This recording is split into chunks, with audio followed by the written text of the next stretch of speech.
بہرحال بیٹی کی تربیت کا ہے کہ جو بہت ضروری ہے عزیزان محترم۔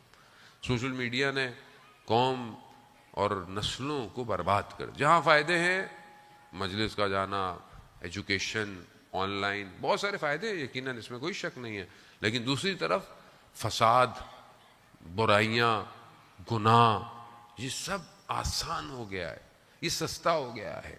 نامحرم کے ساتھ رابطہ ہونا، اب انسان کو احساس ہی نہیں ہوتا کہ انسان کس سے بات کر رہا ہے، کون کیا کر رہا ہے، بیٹی کیا کر رہی ہے، کسی کو نہیں پتا۔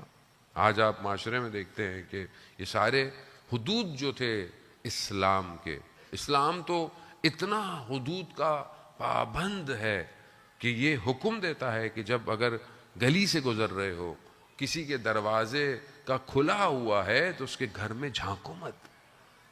اگر چھت پر جاتے ہو، فقہ کے اندر احکام ہے، اگر تم اپنے چھت پہ جاتے ہو تو اپنے پڑوسیوں کو بتا کر اپنے چھت پہ جاؤ۔ کیوں؟ پتہ نہیں ان کی ماں بہن بیٹیاں بغیر حجاب کے اپنے گھر کے اندر ہو۔ کتنا اسلام حدود کی پاسداری بیان کرتا ہے۔ خاتون کو اتنا پابند کر رہا ہے کہ ایسی خوشبو نہ لگائے کہ جس سے نامحرم جو ہے اس کی طرف متوجہ ہو۔ مسکرانا یا گفتگو کرنا، یہ فقہ خدا بہتر جانتا ہے۔ خاتون کو حکم دیا گیا ہے کہ اگر کسی نامحرم سے گفتگو کرے تو اس کا لہجہ ایسا ہو کہ سامنے والے کے دل میں کوئی غلط خیال پیدا نہ ہو، کرخت لہجے میں بات کرے۔ یہ احکامات ہیں۔ اب آپ بولیں گے کیسے؟ خدا بہتر جانتا ہے۔ جب خدا قرآن میں سورہ نور کے اندر کہہ رہا ہے رسول اپنی خواتین کو، اپنی بیویوں کو، اپنی بیٹیوں کو، سب کو جو ہے وہ چادر یعنی حجاب کے اندر رکھو، تو خدا بہتر جانتا ہے۔ خدا بہتر جانتا ہے کہ اس ہیرے کی کس طرح سے پرورش کرنی ہے۔ لیکن آج آپ کے سامنے معاشرہ اس کو پسند کرتا ہے، اسے پروموٹ کرتا ہے جو سب سے زیادہ بے حیا ہے، جو سب سے زیادہ بے پردہ۔ آپ کے سامنے آج میڈیا کن لوگوں کو پروموٹ کرتا ہے؟ آج میڈیا جو ہے وہ کن لوگوں کو سٹیج پہ بٹھاتا ہے؟ آج بہت معاشرے میں کم ایسی خواتین ہیں کہ جنہوں نے کوئی، ایسا نہیں ہے کہ اچیومنٹ نہ کریں، ایجوکیشن نہ کریں، پروفیشنل کیریئر نہیں ہونے، سب کچھ ہونا چاہیے۔ اسلام کہیں منع نہیں کرتا، اسلام کوئی بیریئر نہیں لگاتا، لیکن پہلی چیز جس کی اسلام توجہ دیتا ہے وہ گھر ہے۔ اگر گھر خراب ہو رہا ہے تو پھر کوئی بھی چیز فائدہ مند نہیں ہے عزیزان محترم۔ تو یہاں پر فاطمی کردار ادا کرنا بہت ضروری ہے۔ ارتباط معاشرے کا دیکھنا ہے تو بیوی سے پوچھیں، ان سے بہتر تو کوئی خاتون نہیں، کوئی کردار نہیں۔ نابینا شخص گھر میں آتا ہے رسول خدا کے ساتھ تو بیوی حجاب کو کامل کرتی ہیں۔ رسول خدا کہتے ہیں بیٹا وہ نابینا ہے، کہا بابا وہ نہیں دیکھ سکتا مگر میں تو دیکھ سکتی ہوں۔ خوب کتنا انسان کی نگاہیں امپورٹنٹ ہیں، مگر اتنا ہی آج ستیہ ناش ہو چکا ہے۔ انسان کے ہاتھ میں یہ جو مصیبت ہے یہ کتنا انسان کے دل کو سخت کر دیتی ہے۔ دوسری طرف جب بیوی سے پوچھا جاتا ہے کہ اگر آپ یہ بتائیں کہ ایک خاتون کے لیے سب سے بہتر کیا ہے، تو بیوی کیا فرماتی ہیں؟ خاتون کے لیے سب سے بہتر یہ ہے کہ وہ کسی نامحرم کو نہ دیکھے اور کوئی نامحرم اس کو نہ دیکھے، کیونکہ بہرحال ابتدا گناہ کی نگاہوں سے ہوتی ہے۔ اگر پہلی نگاہ میں ہی انسان خوف خدا رکھ لے تو خود بخود چیزیں بہتر ہو جاتی ہیں۔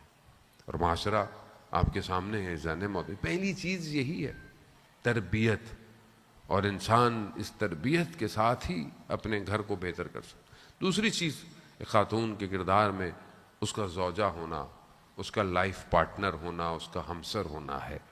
جب ایک خاتون اپنے گھر میں جاتی ہے تو وہاں اس کی ذمہ داریاں بڑھ جاتی ہیں۔ شوہر اس کی پہلی ذمہ داری ہے، اس کی آنے والی نسل اس کی پہلی ذمہ داری ہے، اس کا وہاں کردار کیسا ہے۔ بیوی جب اپنے گھر میں جا رہی ہیں، آپ کے سامنے، آپ کو پتہ ہے صدر اسلام کے اندر اتنی دولت، اتنے خزانے نہیں تھے۔ رسول خدا کے حالات بھی آپ کے سامنے تھے، مدینہ کے حالات، کس طریقے سے مہاجرین اور انصار ایک دوسرے کے لیے ایثار اور قربانی کرتے ہیں۔ جب بیوی کی شادی ہوتی ہے تو چند چیزیں ہیں کہ جو مولا کائنات کے گھر کے اندر ہیں۔ قریش کی خواتین نے خاتون اول کو تانے دیے کہ اتنے آپ کے رشتے تھے مگر آپ نے علی کا انتخاب کیا کہ جس کے گھر کی دیواریں بھی کچی ہیں۔ لیکن بیوی یہی فرماتی ہیں کہ میں نے علی سے بہتر شوہر کسی کو نہیں پایا۔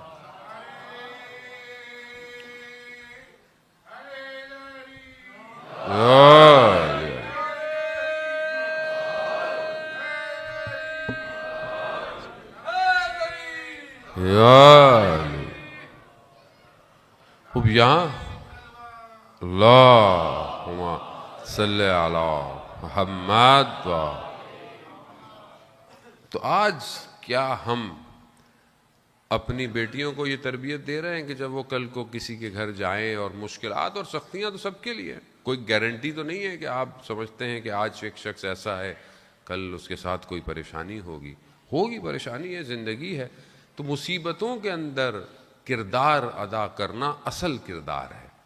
جب انسان کے اوپر مشکل آئے تب پتہ چلتا ہے کہ اس کی اصل کیفیت کیا ہے، اور اس کا رابطہ خدا کے ساتھ کیسا رابطہ ہے، کتنا بہترین رابطہ ہے کہ گھر کے اندر کچھ نہیں ہے۔ جب مولا کائنات کو پتہ چلتا ہے کہ گھر میں نہیں ہے تو فرماتے ہیں آپ نے مجھے بتایا کیوں نہیں؟ کہا مجھے شرم آتی ہے کہ جو چیز آپ کے لیے سخت ہو میں آپ سے تقاضا کروں۔ یہ کردار آج معاشرے میں کہاں ہے؟ آج تو آپ کے سامنے ہے کہ حالات کو دیکھتے ہوئے بھی پبلک کی ڈیمانڈ ختم نہیں ہوتی ہے۔ انسان جو ہے وہ مشکلات میں، قرضوں میں دبا ہوا چلا جاتا ہے۔ لیکن آج آپ کے سامنے یہ سب پہلی تربیت کے اثرات جو ہیں وہ زندگی کے اوپر مرتب ہوتے ہیں۔ ہو سکتا ہے کسی خاتون کا شوہر کردار اس کا اچھا نہ ہو، اخلاق اس کا نہ۔ صدر اسلام گزرنے کے بعد کسی ایک خلیفہ کے دور کا واقعہ ہے کہ اس کا ایک وزیر تھا، گزر رہا تھا کہیں سے عرب کے ریگستان سے، تو شدید رستے میں اس کو پیاس لگی، دیکھا اس نے ایک جگہ خیمہ لگا ہوا ہے، اور وہاں دیکھا تو ایک عرب خوبصورت سی خاتون تھی، بیٹھی ہوئی تھی۔ ان سے تقاضا کیا اس نے پانی کا، اس نے کہا پانی نہیں ہے، دودھ ہے، اگر پینا ہے تو پی لو۔ اس کو دیا گیا۔ بہرحال اس نے تھوڑی دیر بعد دیکھا کہ ایک شخص اونٹ پہ آیا، عمر بھی زیادہ ہے، شکل بھی اچھی نہیں ہے، اترتے ہی اس کا اخلاق کتنا برا، مگر یہ خاتون مجھے پینے کو پانی نہیں دے رہی تھی، مگر وہ پانی لے کر اس کے پاؤں کو دھو رہی ہے۔ تو میں سمجھ گیا کہ یہ اس کا شوہر ہے۔ بعد میں نے اس خاتون سے بولا کہ تم اپنے آپ کو دیکھو اور اس شوہر کو دیکھو، اس کا اخلاق بھی اچھا نہیں ہے اور تم اس کے لیے اپنے آپ کو۔ تو کہا مگر تم نے رسول خدا کی حدیث نہیں سنی کہ جو خاتون اپنے شوہر کے اخلاق کو برداشت کرتی ہے خدا اسے قیامت میں کتنی جزا دے گا۔ یہ بھی ضروری ہے کہ بہرحال آج معاشرے میں دونوں طرف ایسے ہی ہے، دونوں کو بہرحال۔